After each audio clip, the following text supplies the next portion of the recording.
নমস্কার, আমি অদিতি। শুরু করছি উত্তরের সংবাদ। বিস্তারিত সংবাদে যাব, কিন্তু তার আগে চোখ রাখবো শুক্রবারের বিশেষ সংবাদে। সুপ্রিম কোর্টের রায়ে রাজ্যের প্রায় 26,000 চাকরি বাতিল নিয়ে প্রতিবাদে সরব হলো জলপাইগুড়ির বিভিন্ন রাজনৈতিক দল। এদিকে শিক্ষকের অভাবে কিভাবে চলবে স্কুল, চিন্তায় স্কুল কর্তৃপক্ষ। কেন্দ্রীয় সরকারের নিত্য প্রয়োজনীয় ওষুধের মূল্য বৃদ্ধির অভিযোগে প্রোগ্রেসিভ হেলথ অ্যাসোসিয়েশনের পক্ষ থেকে দুদিনব্যাপী প্রতিবাদ কর্মসূচির ডাক জলপাইগুড়ির সরকারি মেডিকেল কলেজ ও হাসপাতাল চত্বরে।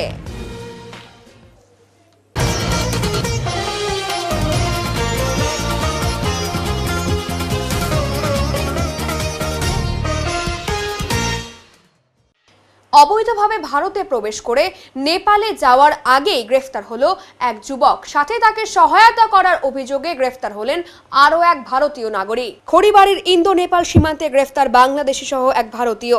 খড়িবাড়ির পানিট্যাঙ্কি সীমান্তে মেচি নদীতে এসএসবি টহলদারের সময় সন্দেহজনক অবস্থায় একটি মোটরসাইকেল সহ দুজনকে আটক করলে জিজ্ঞাসাবাদের পর গ্রেফতার করা হয় তাদের। বাংলাদেশি যুবকের পরিচয় পেলেও পাসপোর্ট ও ভিসা না পাওয়ায় ধৃত বাংলাদেশি এবং ভারতীয়কে খড়িবাড়ি থানার হাতে তুলে দেয় এসএসবি। ধৃত বাংলাদেশি যুবকের মোহাম্মদ নঈম বাংলাদেশের বরিশালের বাসিন্দা তিনি। অন্যদিকে অপর ধৃত রমেন সিংহ খড়িবাড়ির বাসিন্দা। আজ ধৃত বাংলাদেশিকে শিলিগুড়ি মহকুমা আদালতে তোলা হয়। ধৃতদের হেফাজত থেকে একটি মোটরসাইকেল উদ্ধার করেছে এসএসবি। দিনহাটার আমবাড়িতে অগ্নিকাণ্ড, পুড়ে ছাই হয়ে গেল একটি দোকান সহ একটি বাড়ির অর্ধেকাংশ। ঘটনায় চাঞ্চল্য ছড়ায় এলাকায়। স্থানীয় সূত্রের খবর, শুক্রবার এলাকার এক মৃৎশিল্পীর কারখানায় আগুন লাগে। মুহূর্তের মধ্যে সেই আগুন ভয়াবহ আকার ধারণ করে। পুড়ে যায় ওই দোকানে থাকা বিভিন্ন প্রতিমা সহ কাজের যাবতীয় সামগ্রী। স্থানীয়রাই প্রথমে আগুন নেভানোর কাজে হাত লাগান। খবর দেওয়া হয় দিনহাটার দমকলে। হাওয়া থাকায় সেই আগুন কিছুক্ষণের মধ্যেই পাশের একটি বাড়িতে লেগে যায়। দমকলের একটি ইঞ্জিন এসে আগুন নেভানোর কাজ শুরু করে, কিন্তু ততক্ষণে মৃৎশিল্পীর দোকান অনেকটাই পুড়ে যায়। পরবর্তীতে দিনহাটার দমকলের আরো একটি ইঞ্জিন এসে আগুন নিয়ন্ত্রণে আনে। কিভাবে আগুনটা লাগলো আমি জানি না, আমি দেখি ওই পাশে খালি আগুন জ্বলছে।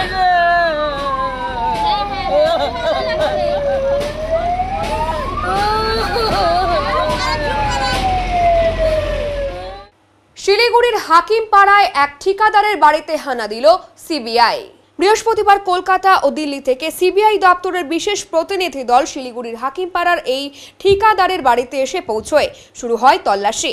সূত্র মারফত জানা যায়, এইমস ডিপার্টমেন্টে ঠিকাদারি রূপে কর্মরত ছিলেন শিলিগুড়ি হাকিমপাড়ার অসীম কুণ্ডু। অভিযোগ, এই এইমস ডিপার্টমেন্টে কাজের বরাত পাবার জন্য এক সরকারি আধিকারিককে মোটা অঙ্কের ঘুষ তিনি বৃহস্পতিবার দিতে যাচ্ছিলেন। আর আগেই গোপন সূত্রে খবর ছিল সিবিআই এর কাছে, এবং আজ দুপুরে যখন এই মোটা অঙ্কের ঘুষ সেই সরকারি আধিকারিককে দিতে যায় অসীম কুণ্ডু, সে সময় তাকে হাতে নাতে ধরে সিবিআই এবং শুরু হয় জিজ্ঞাসাবাদ। আর সেই জিজ্ঞাসাবাদের সূত্র ধরেই হাকিমপাড়ার বাড়িতেও তল্লাশি চালায় সিবিআই দপ্তর। এদিন প্রায় রাত 10টা নাগাদ চলে সিবিআই এর তল্লাশি। তবে খবর লেখা পর্যন্ত সিবিআই তল্লাশিতে আদৌ কি মেলে তা জানা যায়নি, এবং সাংবাদিকদের কোনো প্রশ্নের উত্তর দিতে চাননি সিবিআই আধিকারিকেরা। হ্যাঁ, এটা অ্যাকচুয়ালি ম্যাটারটা এখনো ক্লিয়ার না, একটা ইনভেস্টিগেশন চলছে। আমি এটা আমার আপনারা একটু, আমি তো বলছি আপনারা যদি ব্যাপারটা আমার এখনো ক্লিয়ার না, ঠিক আছে? উপরে একটা ইনভেস্টিগেশন চলছে। একজন পাবলিক সার্ভেন্টের এগেইনস্টে একটা আপনি বলতে পারেন যে ওখানে আরোপ আছে, তো সেটার এগেইনস্টে ওনারা ইনভেস্টিগেশন করছিলেন অনেক দিন ধরে, ঠিক আছে? তো সেই পাবলিক সার্ভেন্টের এগেইনস্টে যারা ওনার আন্ডারে কাজ করে, তো সবারই এরকম সার্চ চলছে কিছু না কিছু। তো ম্যাটারটা আমার কাছে এখনো ক্লিয়ার না। আমি জানতে পারি, আমি রিলেটিভ আর আমি বাই প্রফেশন অ্যাডভোকেট। আমি জাস্ট আসলাম, এবং এখনই যে অফিসার ঢুকলেন শিলিগুড়ির ব্রাঞ্চের আর কি সিবিআই অফিসার, এবং উপরে আরো অফিসার আছে, তাদের কাছ থেকে আমরা এটাই বললাম যে আমরা এখান থেকে সব রকম কোঅপারেট হবে, কোঅপারেশনে কোনো রকম প্রবলেম হবে না। তো ওনারাও বললেন যে আপনাদের ভয় পাওয়ার কিছু নেই, আমরা একটা পার্টিকুলার ইনভেস্টিগেশনের জন্য এসেছি, আমরা জাস্ট সার্চ ওয়ারেন্ট নিয়ে এসেছি। যে ওই ইনভেস্টিগেশনের জন্য যে সার্চ ওয়ারেন্টটা প্রয়োজন, সেই সার্চ ওয়ারেন্টের এগেইনস্টেই ওনারা সার্চটা করছেন, এবং যারা ফ্যামিলি মেম্বার আছেন তাদেরকে বলা হয়েছে একটু কোঅপারেট করতে, সেটাই উনি কোঅপারেট করছেন। আমার যে ফ্যামিলি মেম্বার আছে তারা কোঅপারেট করছে। এতটুকু। কোন এলাকা কি কাজ ছিল? মানে উনি যে কাজ করতে আপনার যে ফ্যামিলি বলা যাচ্ছে না। দেখুন এমইএস ডিপার্টমেন্টের কাজ হয়, সেটা বিভিন্ন এলাকাতেই হয়, এটা অল ওভার ইন্ডিয়াতেই হয়। এবার এটা কোন ডিপার্টমেন্টের কোন কোন এরিয়া সেটা বলা যাচ্ছে না। মানে সিবিআই যেটা বলছে যে টাকার একটা লেনদেন হয়েছে এটা শোনা যাচ্ছে, এটা সিবিআই যেটা বলছে। বলছি ইনভেস্টিগেশন চলছে, এটা ওনারাও এখনো ক্লিয়ার করে কিছু বলছেন না। ওনারা ইনভেস্টিগেশন করে কিছু পাবেন তখন তো আপনারা জানতেই পারবেন। কতজন এসেছেন? ওপরে আছে একজন লেডি মেম্বার আছেন আর 3-4 জন মতন আছেন। আপনারা না পরে আমি সবাইকে বলে দিচ্ছি। সুপ্রিম কোর্টের রায়ের পর এক ধাক্কায় চাকরি হারালেন 26,000 শিক্ষক এবং অশিক্ষক কর্মী। কোন স্কুলে 4 জন তো কোন স্কুলে 8 জন শিক্ষকের একসাথে চাকরি চলে গিয়েছে। এবারে স্কুলের পঠন পাঠন চলবে কিভাবে? অসুবিধার সম্মুখীন স্কুল কর্তৃপক্ষ। এই প্যানেলের অধীনে থাকা ধূপগুড়ি মহকুমার বিভিন্ন স্কুলেও ব্যাপক প্রভাব পড়েছে। একাধিক স্কুলের শিক্ষক শিক্ষিকা এবং অশিক্ষক কর্মীরা আজ সকালে যথারীতি স্কুলে উপস্থিত হন, তবে কোনো চাকরি নেই। এই খবর পেয়ে অনেকেই হতাশ হয়ে ফিরে যান। সূত্রের খবর, ধূপগুড়ি দুরামারি চন্দ্রকান্ত হাই স্কুলের 8 জন শিক্ষক, বিদ্যাশ্রম দিব্যজ্যোতি হাই স্কুলের 8 জন শিক্ষক, ধূপগুড়ি হাই স্কুলের 4 জন শিক্ষক এবং 2 জন অশিক্ষক কর্মী এই রায়ের ফলে চাকরি হারিয়েছেন। এছাড়াও ধূপগুড়ি গার্লস হাই স্কুল সহ একাধিক শিক্ষা প্রতিষ্ঠানের শিক্ষক শিক্ষিকারাও এই তালিকায় রয়েছেন কালিয়াগঞ্জ উত্তমেশ্বর উচ্চ বিদ্যালয় স্কুলের 2 জন শিক্ষক এবং 4 জন অশিক্ষক কর্মী। গতকাল অনেকেই যথারীতি শ্রেণীকক্ষে পৌঁছেছিলেন, কিন্তু চাকরিচ্যুতির খবর পাওয়ার পর চোখে মুখে অনিশ্চয়তা নিয়ে ফিরে যান তারা। আজ সকাল থেকে কার্যত খাঁ খাঁ করছে স্কুলগুলি। এরই সঙ্গে সামনে এসেছে আরও এক করুণ ছবি। ধূপগুড়ি শহরের 11 নম্বর ওয়ার্ডের ঘোষপাড়া জুনিয়র হাই স্কুলে বর্তমানে 7 জন পড়ুয়া রয়েছেন। স্কুলটি একজন শিক্ষক এবং গ্রুপ ডি কর্মী দ্বারাই পরিচালিত হচ্ছিল। সম্প্রতি ভারপ্রাপ্ত শিক্ষকের মৃত্যুর পর শিক্ষা দপ্তর এক শিক্ষিকাকে সাময়িকভাবে দায়িত্ব দিয়েছিল। তবে বৃহস্পতিবার সুপ্রিম কোর্টের রায়ে গ্রুপ ডি কর্মীর চাকরি হারান। ফলে স্কুল চালানোর বিষয়ে অস্থিরতা তৈরি হয়েছে। এই আকস্মিক সংকটের ফলে স্কুলগুলোর স্বাভাবিক শিক্ষা কার্যক্রম ব্যাহত হওয়ায় আশঙ্কা প্রকাশ করেছেন প্রধান শিক্ষকরা। একসঙ্গে এতজন শিক্ষক কর্মচারী চলে যাওয়ায় প্রশাসনিক ও শিক্ষাগত কার্যক্রম চালানো কঠিন হয়ে পড়বে বলে জানান তারা। শিক্ষক কর্মচারীদের এই দুঃসময়ে তাদের পাশে দাঁড়ানোর দাবি জানাচ্ছেন সহকর্মী এবং অভিভাবকেরা। শিক্ষাক্ষেত্রে এই সংকট কিভাবে মেটানো হবে তা নিয়ে শিক্ষা মন্ত্রকের অবস্থান স্পষ্ট নয়। এই রায়ের পরবর্তী প্রভাব কতটা দীর্ঘস্থায়ী হবে তা সময়ই বলবে। তবে আপাতত রাজ্যের শিক্ষা ব্যবস্থা এক বড় সংকটের মুখোমুখি দাঁড়িয়ে বলেই মনে করছেন সংশ্লিষ্ট মহল। ডেটাটা কজন গিয়েছে আপনাদের স্কুলে? 2 জন। আর অশিক্ষক 4 জন। এতে সমস্যা হবে না স্কুলে? সমস্যা তো হয়েছে, সমস্যা হবে পড়াশোনার ক্ষেত্রে। এই সামনে তো পরীক্ষা, কি ব্যবস্থা নেবে স্কুল কর্তৃপক্ষ বা ইত্যাদি? স্কুল কর্তৃপক্ষ এখন আলোচনায় বসবে, তারপর সিদ্ধান্ত নেবে। মানে আপনার স্কুলে টোটাল 6 জন গিয়েছে। ধূপগুড়ি স্কুলে কে পড়ে আপনার? আমার ছেলে ক্লাস 9 এ পড়ে। এখানে আপনি কেন আছেন? ছেলের আজকে ফার্স্ট ইউনিট টেস্ট। তো ছেলেকে নিয়ে ভাবেন। এই যে গতকালেই এই স্কুলের 6 জনের চাকরি বাতিল হয়েছে, তো এই যে আপনাদের ছেলেমেয়ের কতটা পড়াশোনার ঘাটতি হতে পারে, কি বলবেন? 6 জন টিচার কমে যাওয়া মানে তো অনেকটাই ঘাটতি। স্টুডেন্টদের উপর, আমাদের বাচ্চাদের উপর একটা অনেকটাই বড় একটা প্রভাব পড়বে। কিভাবে দেখছেন ব্যাপারটি, কি চাচ্ছেন আপনারা? আমরা চাচ্ছি তাড়াতাড়ি টিচার নিয়োগ করা হোক, সরকারকে বার্তা দিচ্ছেন পূরণ করা হোক। টিচারের যে একটা ঘাটতি আছে স্কুলে, সেটা পূরণ করা হোক তাড়াতাড়ি। কোন স্কুল এটা? Dhupguri high school. এটা তো স্বাভাবিক, একটা স্কুলের যদি 6 জন শিক্ষক শিক্ষিকা না থাকে সেক্ষেত্রে তো স্কুল চালাতে সমস্যা হবেই। অফিস স্টাফের ক্ষেত্রেও একটা বিরাট সমস্যা, যদি না থাকে সমস্যা হবে। এখন শিক্ষা দপ্তর কাছে আমরা চাইবো যাতে দ্রুত সমস্যার সমাধান হয়, যাতে আমরা যেমন করে চালাতাম ফুল সুইংয়ে যাতে স্কুল আগামীতে চালাতে পারি, সেটা শিক্ষা দপ্তরের কাছে আমাদের একটা আবেদন বা আশা রইল যে তারা নিশ্চয়ই একটা সঠিক পদক্ষেপ গ্রহণ করবে। উচ্চ মাধ্যমিকের একটা বিষয় থাকে খাতা দেখার বা আদর্শ মাধ্যমিকের খাতা দেখার, এই বিষয়গুলো ক্লাসটা একটা যে টিচার ক্লাস, এখন ক্লাস যদি শিক্ষক যদি না থাকে বাকিদেরকে সেটাকে নিয়ে ওভারকাম করতে হবে, শিক্ষকদের লোড নিতে হবে। শিক্ষকরা এই ব্যাপারে সচেষ্ট, তারা ছাত্রছাত্রীর স্বার্থে অতিরিক্ত ক্লাস নিতে তাদের অসুবিধা নেই, কষ্ট হলেও নিতে হবে। মোট 6 জন তাহলে আপনাদের স্কুলে আপাতত যেটা আপাতত বলতে আমার কাছে কিন্তু কোনো রকম এই ধরনের লিস্ট আসেনি। যতক্ষণ আমি অফিসিয়ালি না পাচ্ছি ততক্ষণ আমি বলতে পারছি না। কি শুনছেন অন্যান্য বাংলাদেশের ছাত্র শিক্ষকদের থেকে বা আদার্স, আপনি কি শুনেছেন? কালকে নিউজটা আসার পরে আমি তো নিজে কাজে ব্যস্ত ছিলাম। বিভিন্ন মাসের প্রথম দিকে আমাদের অনেক কাজ থাকে, স্যালারি হাবিজাবি এগুলো কাজ থাকে, অন্যান্য কিছু অফিসিয়াল কাজ থাকে, সেইভাবে কারোর সাথে এখন অবধি আমার কথা হয়ে ওঠেনি। আজকে এই যে আপনারা যে স্কুলে করণিক বা হ্যাঁ, তারা অফিস স্টাফ এখনো আসেনি, এটুকুনি বলতে পারি। এখন অফিস স্টাফ আসেনি, এখন আমাকে কষ্ট করে যে করি হোক, আমি প্রধান শিক্ষক, আমাকে তো স্কুল চালাতেই হবে। এই জায়গাটা তো কোনো রকমভাবে উপায় নেই, আমার কাজ আমাকে করতেই হবে, হাজার কষ্ট হলেও করতে হবে। আপনার নাম আর পরিচয়? আমার নাম অনিরুদ্ধ শর্মা, প্রধান শিক্ষক, কালিয়াগঞ্জ উত্তমেশ্বর উচ্চ বিদ্যালয়।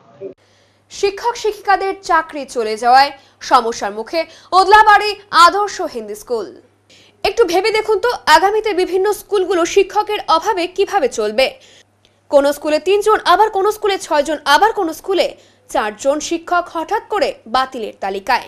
বৃহত্তর পরিকাঠামোযুক্ত স্কুলগুলি আগামী দিনে কিভাবে তার পঠন পাঠন এবং সার্বিক পরিকাঠামো সচলভাবে চালানো সম্ভব হবে, এরকমই ছবি দেখা গেল মালব্লকের ওদলাবাড়ি গ্রাম পঞ্চায়েতের আদর্শ হিন্দি স্কুলে।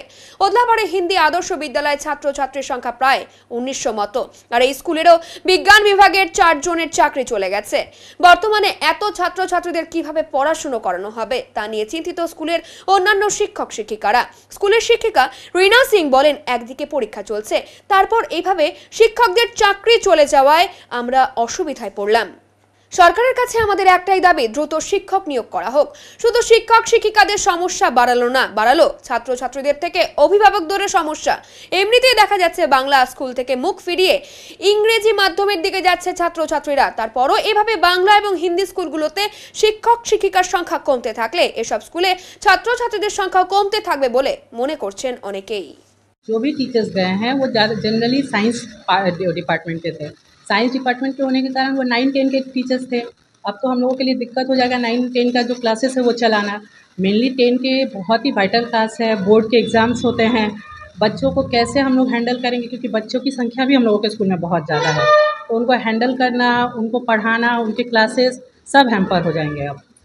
अब जब तक नई तरह से नियुक्ति नहीं होगी हम लोगों के लिए बहुत दिक्कत है स्कूल को चलाना। इतने बड़े स्कूल को जहाँ बच्चों की संख्या बहुत ज़्यादा है और जनरली सब बगान के बच्चे हैं, तो उनके लिए भी तो बहुत दिक्कत होगा, क्योंकि उनके घर में भी कोई ऐसा एनवायरनमेंट नहीं है जहाँ उनको पढ़ाया जा, घर वाले उनको गाइड कर सके। जो भी उनको गाइडेंस मिलता है स्कूल में ही मिलता है, और अगर ऐसा हो गया तब तो फिर बहुत दिक्कत है कि अब टीचर्स नहीं रहेंगे तो फिर बच्चों को गाइडेंस बहुत दिक्कत में पड़ जाएगा। हम लोगों में अभी 4 जन गए हैं, एक लाइफ साइंस के, एक मैथ्स के, एक हिंदी के और एक ज्योग्राफी के। प्रोबेबली ये बोला जा सकता है कि साइंस ग्रुप चला गया, क्योंकि एक फिजिकल साइंस के ही टीचर बचे हैं। कि सरकार जल्द से जल्द नियुक्ति करे ताकि हम लोगों के स्कूल को स्मूथली रन कर सके। रीना सिंह। এসএসসি নিয়োগে দুর্নীতি, যোগ্য শিক্ষক শিক্ষিকাদের চাকরি বাতিলের প্রতিবাদে এবং চাকরি চোর নেতাদের গ্রেফতারের দাবিতে মালবাজারের ওদলাবাড়িতে অনুষ্ঠিত হলো একটি মিছিল। শুক্রবার বিকেলে বিজেপির ওদলাবাড়ি পার্টি অফিস থেকে বিরাট এই মিছিল বের করে বিজেপির নেতা কর্মীরা। গোটা ওদলাবাড়ি শহর পরিক্রমা করে ওদলাবাড়ি বাজারে ট্রাফিক মোড়ে শেষ হয় এই মিছিলটি। এরপরে চলে তৃণমূল সরকারের বিরুদ্ধে স্লোগান এবং বিক্ষোভ। এরপর মুখ্যমন্ত্রী মমতা বন্দ্যোপাধ্যায়ের কুশপুত্তলিকা দাহ করে বিজেপির নেতা কর্মীরা।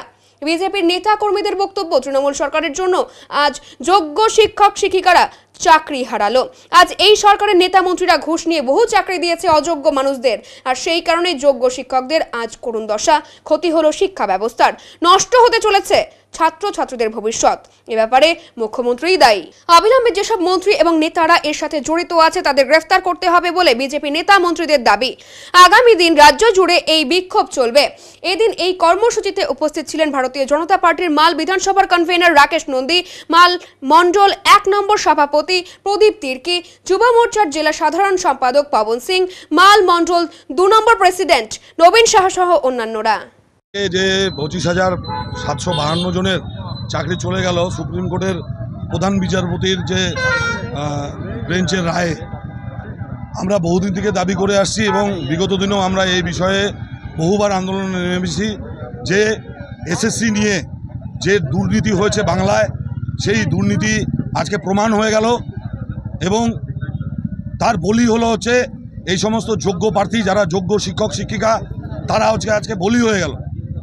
এই সমস্ত যোগ্য শিক্ষক শিক্ষিকাদের চাকরি ফিরিয়ে দিতে হবে এবং যে সমস্ত অযোগ্য শিক্ষক শিক্ষিকারা পয়সার বিনিময়ে তৃণমূলের নেতা মন্ত্রীদেরকে পয়সা দিয়ে চাকরি পেয়েছে, সেই সমস্ত প্রার্থীদেরকে চিহ্নিত করে তারা কাদেরকে টাকা দিয়েছে সেই সমস্ত নেতা মন্ত্রীদেরকে জেলের ভেতর ঢোকাতে হবে এই দাবিতে। এবং পশ্চিমবাংলার যে শিক্ষা ব্যবস্থা একেবারে ধূলিসাতে পৌঁছে দিল এই সরকার, তার প্রতিবাদে আমরা আজকে লড়াই আন্দোলনে সামিল হয়েছি। যতদিন পর্যন্ত যোগ্য প্রার্থীদের চাকরি ফিরিয়ে না দেওয়া হবে ততদিন পর্যন্ত বিজেপির এই আন্দোলন চলবে এবং রাজ্যব্যাপী বিভিন্ন জায়গায়, বিভিন্ন মণ্ডলে, বিভিন্ন বিধানসভায়, বিভিন্ন জেলায় একইভাবে আমাদের আন্দোলন কর্মসূচি চলতে থাকবে।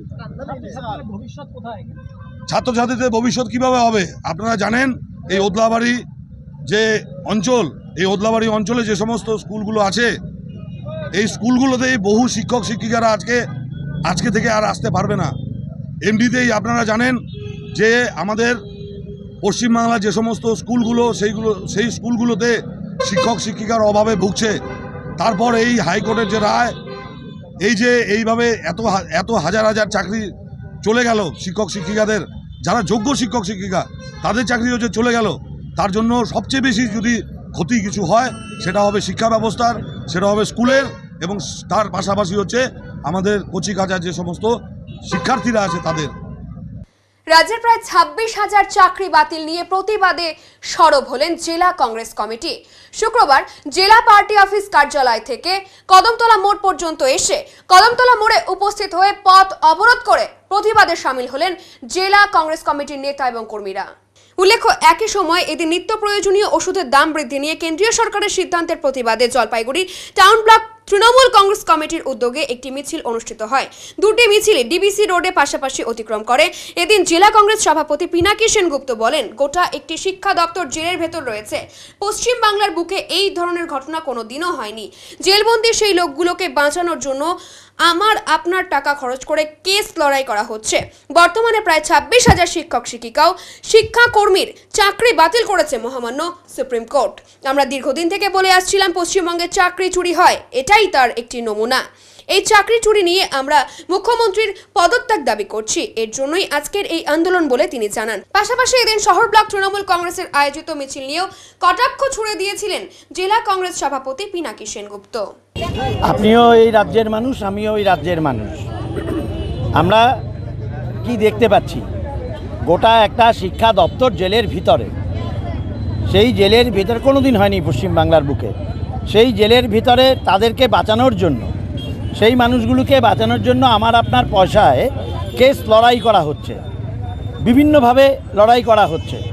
এবং এটা করতে করতে এমন একটা ব্যাপার এসেছে যে 2016 সনের এসএসসিতে যারা চাকরি পেয়েছিলেন তাদের সবার চাকরিগুলি মহামান্য সুপ্রিম কোর্ট বাতিল করে দিয়েছেন। আমরা দীর্ঘদিন থেকে অভিযোগ করছি যে পশ্চিমবঙ্গে চাকরি চুরি হয়, এটা একটা তার নমুনা। আমরা এই চাকরি চুরির দায় নিয়ে মুখ্যমন্ত্রীর পদত্যাগ দাবি করছি, সেই জন্যই এই আন্দোলন। ওদের যদি লজ্জা থাকতো, তৃণমূলের যদি ন্যূনতম লজ্জা থাকতো, অবশ্য এটা একটা ব্যাপার যে অন্যের কাছ থেকে আপনার সুবিধা নিয়ে যদি কেউ নেতা হয়, বেইমানি করে যদি কেউ নেতা হয়, যদি দুর্নীতির সাথে যুক্ত থেকে কেউ নেতা হয়, তাদের অভিধানে লজ্জা বলে কোনো বস্তু থাকে না। যদি ন্যূনতম লজ্জাটা থাকতো তাহলে বাড়িতে বসে বাড়ির লোকজনের সাথে চা খেত, রাস্তায় মিছিল করতে বেরোতো না। অন্তত আজকের দিনটাতে আমাদের ওষুধের দামের বিরুদ্ধে আমরাও সরব। আমাদের সংসদের আমাদের যারা আছেন নেতৃবৃন্দ তারা তুলছেন। শুধু ওটাই নয়, ওয়াকফ বিল নিয়েও আমাদের আন্দোলন চলছে। তিন পুরুষ ধরে জলপাইগুড়িতে হালখাতার খাতা বিক্রি করে চলেছেন মোহাম্মদ আবির হোসেন।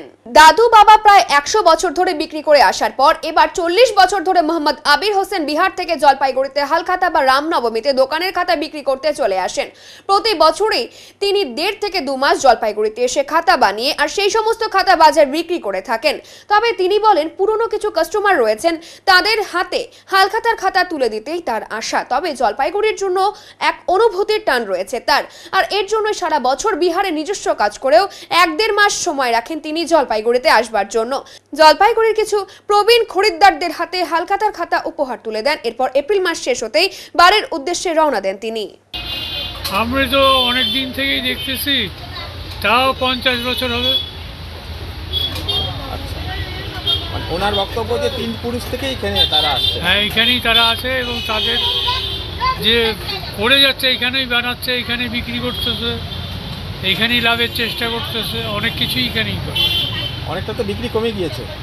হ্যাঁ, অনেকে তো আবার ওই যে কম্পিউটার আসছে তাতে তো অনেকখানি কমছেই, কিন্তু তারা যে করে যাচ্ছে এটাই অনেক। আপনার কেমন লাগে? আমার সৌন্দর্যের মধ্যে এটাও একটা লাগে যে হালখাতার সৌন্দর্য একটা, এটাই আসল সৌন্দর্য। কি নাম আপনার? আমার নাম চানু আলম। জেঠু, আপনার নাম কি? আমার নাম এমডি আবির হোসেন। বাড়ি কোথায়? বাড়ি আমার বিহারে আছে, দরভঙ্গা জেলা। বিহারি। আচ্ছা, এইখানে কি এই খাতা বিক্রি করার জন্যই নাকি থাকতে? আমি খাতা বিক্রি করে যদি প্রতি বছর 2 মাস 1.5 মাস জন্য আসি আমরা। এই যে রামনবমী পৌলা বৈশাখ শেষ হয়ে পরেটা আমরা বাড়ি আবার বিহার চলে যাই। তো এবার খাতার একটা চলনের কেমন দেখছেন পরিস্থিতি? প্রতি বছর তো কমই হয়ে যাচ্ছে বিক্রি বাট্টাটা, তাও একটা লোভে আসি, বছরে একবার অনেক দিন থেকে আসতেছি।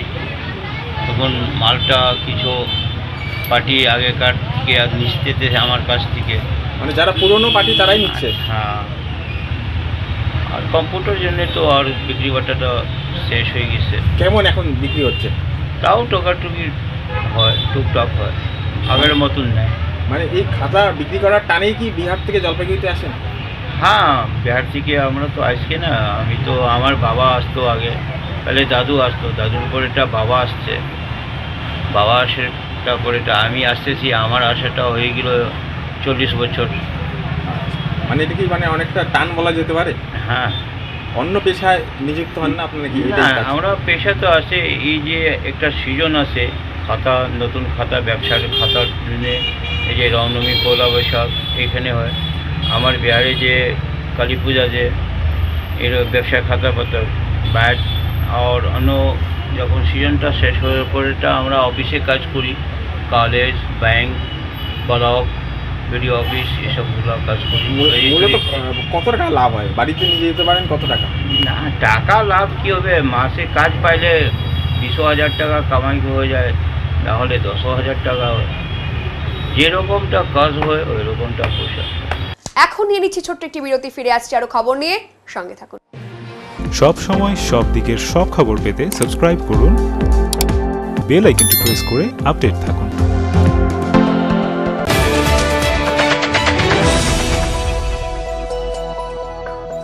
জলপাইগুড়ি লাইফলাইন শপে বিশেষজ্ঞ চিকিৎসকরা বসছেন আপনাদের নানা রকম রোগ সমস্যার সমাধানে।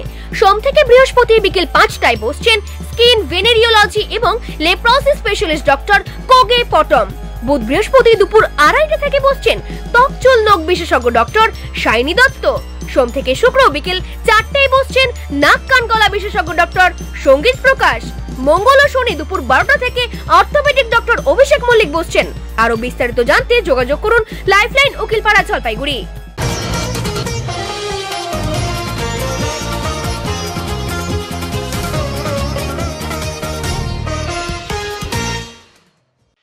গতকাল বিভিন্ন পুজো মণ্ডপে বাসন্তী প্রতিমা আনা হয়েছে, আর আজ সপ্তমী নবপত্রিকার স্নানের মধ্য দিয়ে শুরু হয়ে গেল বাসন্তী পুজো, আর সেই ছবিই ধরা পড়ল আমাদের ক্যামেরায়। হিন্দু পঞ্জিকা অনুসারে চৈত্র মাসের শুক্লপক্ষের প্রতিপদ তিথিতে চৈত্র নবরাত্রি উৎসব পালিত হয়। এই সময় মা দুর্গার 9টি রূপকে আচার অনুষ্ঠানের সঙ্গে পুজো করা হয়। বাংলায় এই পুজো বাসন্তী পুজো নামেই পরিচিত। এই বাসন্তী পুজোর এক অবিচ্ছিন্ন অঙ্গ হলো নবপত্রিকা স্নান, কিন্তু অনেকেই এর রীতি সম্পর্কে অজানা। নবপত্রিকা শব্দের অর্থ 9টি গাছের পাতা। তবে বাসন্তী পুজোয় নবপত্রিকাতে থাকে 9টি উদ্ভিদ। সেগুলি হলো কদলী বা কলা, কচু, হরিদ্রা বা হলুদ, জয়ন্তী, বিল্ল বা বেল, দারিম্ব বা ডালিম, অশোক, মানকচু এবং ধান, যাকে একসঙ্গে সংস্কৃতে বলা হয় রম্ভা, কচ্চি, হরিদ্রাচ, জয়ন্তী, বিল্ল, দারময়, অশোক, মানক, শৈব, ধানঞ্চ নবপত্রিকা। গতকাল বিভিন্ন পুজো মণ্ডপে বাসন্তী প্রতিমা আনা হয়েছে। আজ সপ্তমী, নবপত্রিকার মাধ্যমে শুরু হলো বাসন্তী পুজো। সেই চিত্রই ধরা পড়লো আমাদের ক্যামেরায়। জলপাইগুড়ির অন্যতম ঐতিহ্যবাহী কালীবাড়ির সেনপাড়া আদি কালীবাড়ির সার্বজনীন বাসন্তী পুজো এবছর 18তম বর্ষের পদার্পণ করলো। গতকাল ধুমধামের সঙ্গে প্রতিমা আনার পর আজ নবপত্রিকা স্নানের মাধ্যমে পুজোর সূচনা করলেন তারা। এ বিষয়ে পুজো কমিটির একজন সদস্য জানান, জলপাইগুড়ির সেনপাড়ার সার্বজনীন বাসন্তী পুজো কমিটির বাসন্তী পুজো এবছর 18তম বর্ষে পদার্পণ করলো। প্রতি বছর আমরা ষষ্ঠীতে ঠাকুর আনি, এবছরও আমরা তার অন্যথা করিনি। সপ্তমীতে নবপত্রিকা স্নানের মধ্য দিয়ে শুরু হয় আমাদের এই পুজো। প্রতি বছর এই পুজোকে কেন্দ্র করে আমরা সকলে মিলেই খুব আনন্দ উপভোগ করি। আজকে নবপত্রিকা স্নানের মাধ্যমে আপনাদের কাদের পুজোর উদ্বোধন কি বলবেন? আজকে তো আমাদের এই সেনপাড়া সার্বজনীন মহিলা সংঘের বাসন্তী পূজার এটা হচ্ছে 18তম বর্ষ। আমরা নবপত্রিকা স্নানের জন্য গিয়েছিলাম হচ্ছে রাজবাড়ির দিঘিতে। আর এই স্নানের মধ্যে দিয়ে আমরা সমগ্র জলপাইগুড়িবাসীকে জানাই বাসন্তী পূজার শুভেচ্ছা, শুভকামনা। আর এটা আমরা 2 বছর ধরেই শুরু করেছি নবপত্রিকা স্নান, তা না হলে আমাদের মণ্ডপেই আগে হতো। আজ বাসন্তী পুজোর সপ্তমী, তাই সকাল থেকে বিভিন্ন পুজো মণ্ডপগুলিতে যথা সাড়ম্বরে পুজো হচ্ছে। সকাল থেকে বিভিন্ন পুজো মণ্ডপগুলিতে সপ্তমীর পুজো হয়।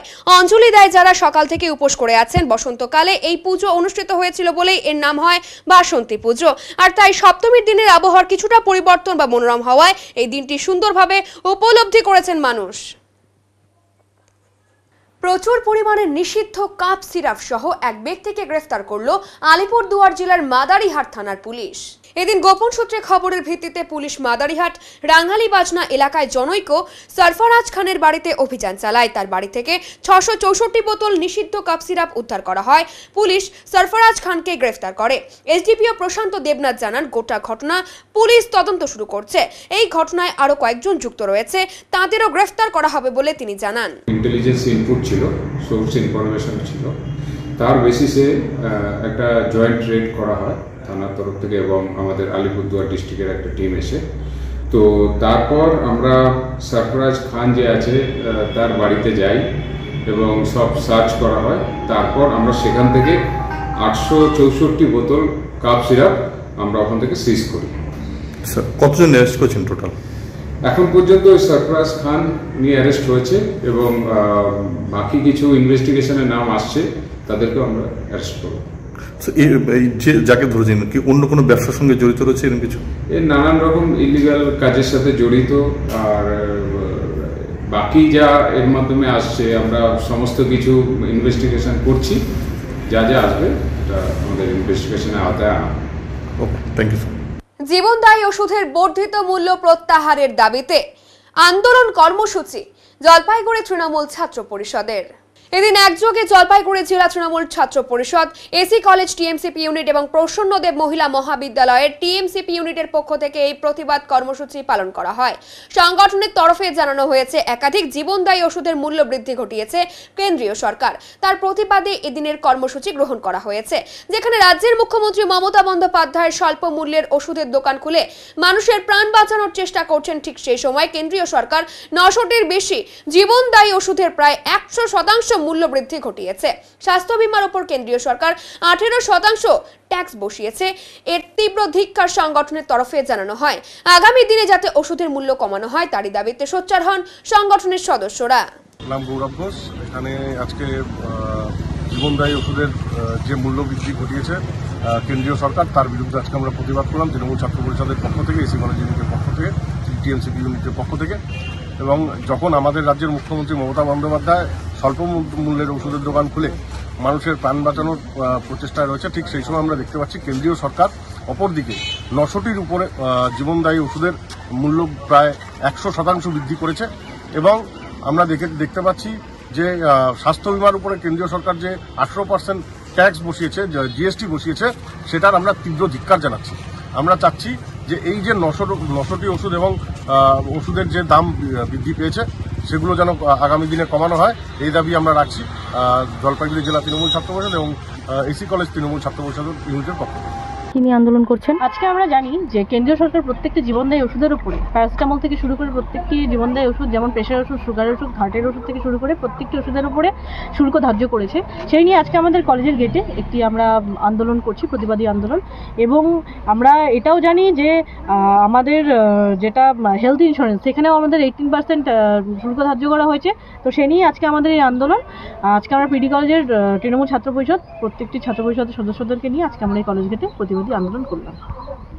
আপনার নাম? মিষ্টি সিং। কেন্দ্রীয় সরকারের নিত্য প্রয়োজনীয় ওষুধের মূল্য বৃদ্ধির প্রতিবাদে শামিল হলো progressive health association.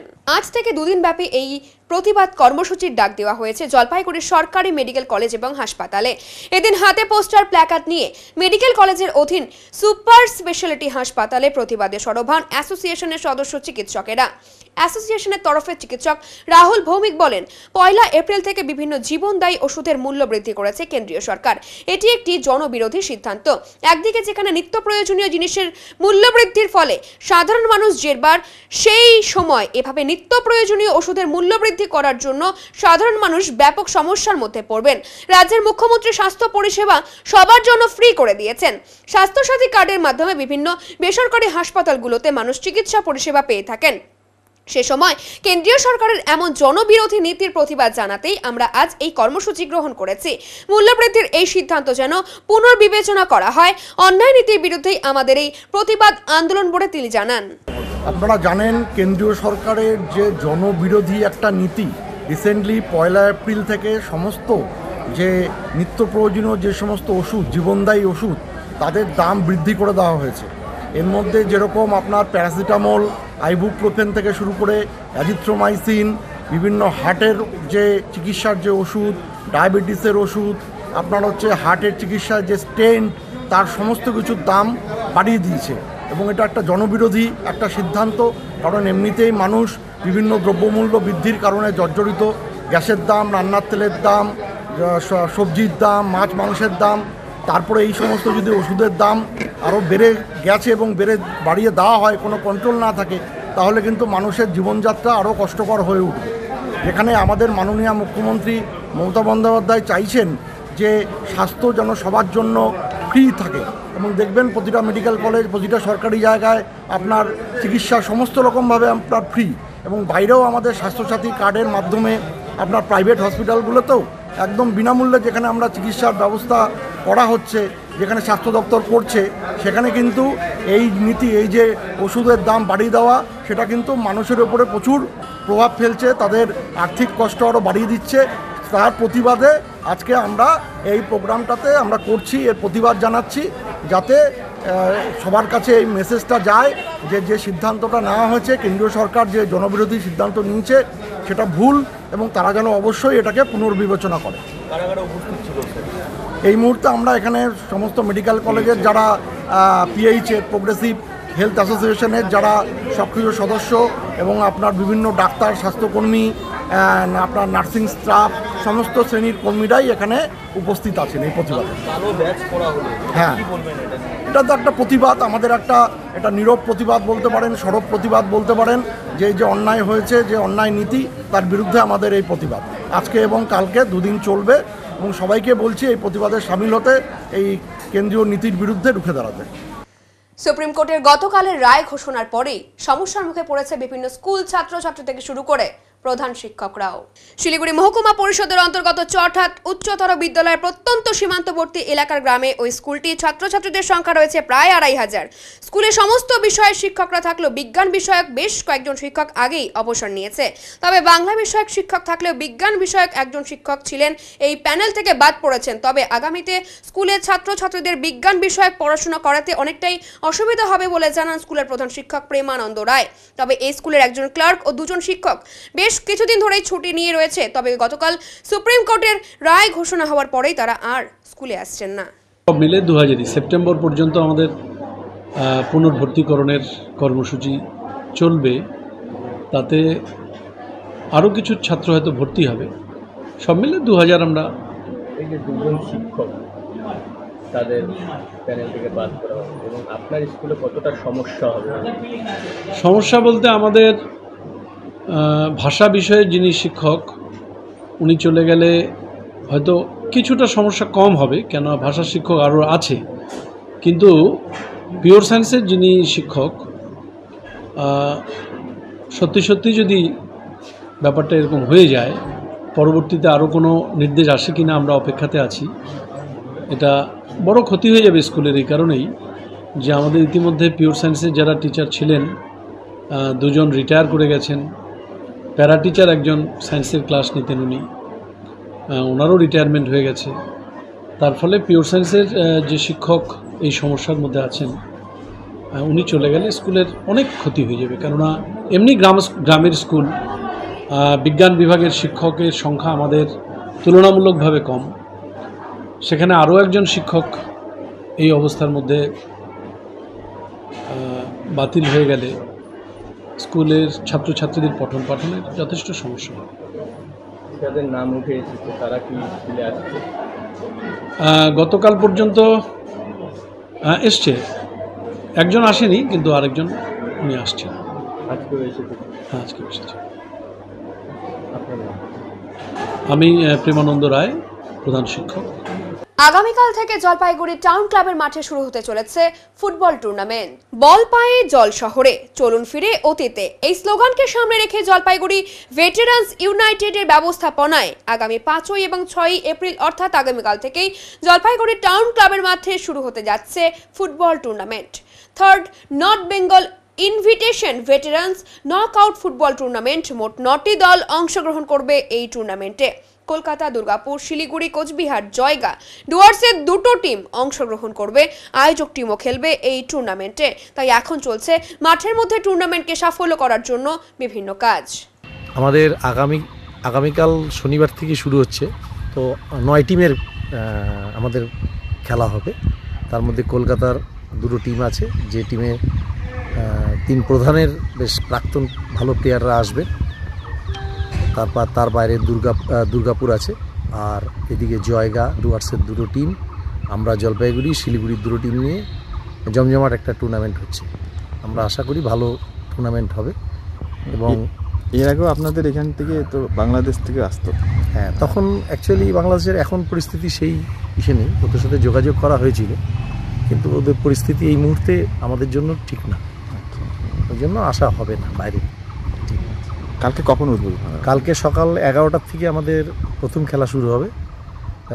Semifinal, final আমরা রেখেছি রবিবারের জন্য, আর এই কোয়ার্টার ফাইনাল পর্যন্ত খেলা আগামীকালের মধ্যে শেষ করব। খুব ভালোভাবে টুর্নামেন্ট, সবাইকে আসার জন্য চেষ্টা করব। সম্বর্ধনা দেওয়া হবে আমাদের ক্লাবের নয়, প্রাক্তন কিছু প্লেয়ার প্লাস রেফারি আছেন। বাচ্চাদের আমরা কিছু দুস্থ বাচ্চাদের আমরা কিছু বল, বুট দিয়ে, ড্রেস দিয়ে সাহায্য করব, যাতে ওরা পরবর্তীতে আরও ভালো চেষ্টা করে, উৎসাহ পায়। এই আমরা প্রাক্তন প্লেয়াররা এই করতে পারি আর কি। ভেটেরান্সের তরফে খেলার সাথে সাথেও কিছু সামাজিক কাজও করবেন? এই কাজগুলো তো আমরা সবসময় করে থাকি, আমাদের একটা দায়িত্ব এটা মনে করি। খুব শীঘ্রই ব্লাড ডোনেশন ক্যাম্প করারও ইচ্ছা আছে। লায়ন্স ক্লাব যৌথভাবে আমাদেরকে কথা বলেছে, তো চেষ্টা করব সব কিছু যতটা ধীরে ধীরে যেভাবে সম্ভব করা, এবং তাতে আমাদের জন্য ভালো প্লাস সবার জন্য ভালো হয় যাতে। আপনার নাম একটা পরিচয়? আমার নাম গোপাল দে, আমি জলপাইগুড়ি জেভিউ ক্লাবের ওয়ার্কিং প্রেসিডেন্ট। এখন নিয়ে নিচ্ছি ছোট্ট একটি বিরতি, ফিরে আসছি আরো খবর নিয়ে, সঙ্গে থাকুন। সব সময় সব দিকের সব খবর পেতে সাবস্ক্রাইব করুন, বেল আইকনটি প্রেস করে আপডেট থাকুন।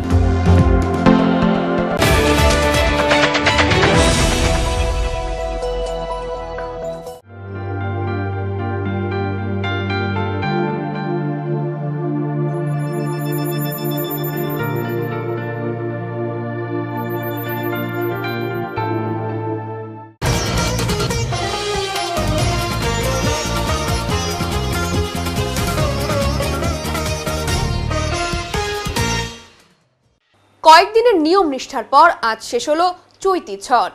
সকালের ঘাটেও লোক সমাগম ছিল অনেকটাই। শেষ হলো এবছরের চৈতি ছট পুজো। শুক্রবার সাত সকালে জলপাইগুড়ি রাজবাড়ি দিঘি করলাঘাট সহ পান্ডাপাড়া কালীবাড়ির ছট ঘাটে চৈতি ছটের পুজো উপলক্ষে ভক্তদের ঢল নামে। সকালে নিয়ম নিষ্ঠা পালনের পর আজ সমাপ্ত হলো চৈতি ছট। এখন আবহাওয়ার খবর।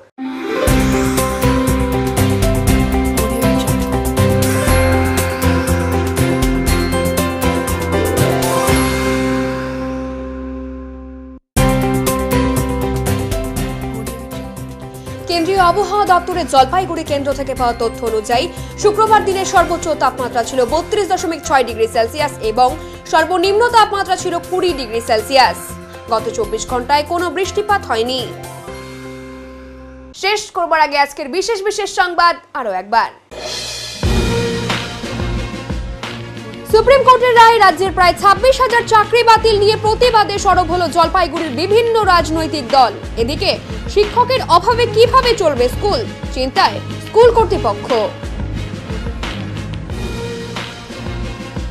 কেন্দ্রীয় সরকারের নিত্য প্রয়োজনীয় ওষুধের মূল্য বৃদ্ধির অভিযোগে প্রোগ্রেসিভ হেলথ অ্যাসোসিয়েশনের পক্ষ থেকে দুদিনব্যাপী প্রতিবাদ কর্মসূচির ডাক জলপাইগুড়ির সরকারি মেডিকেল কলেজ ও হাসপাতাল চত্বরে। উত্তরের মন পরিবেশিত উত্তরের সংবাদ এখনকার মতো এই পর্যন্তই। নমস্কার।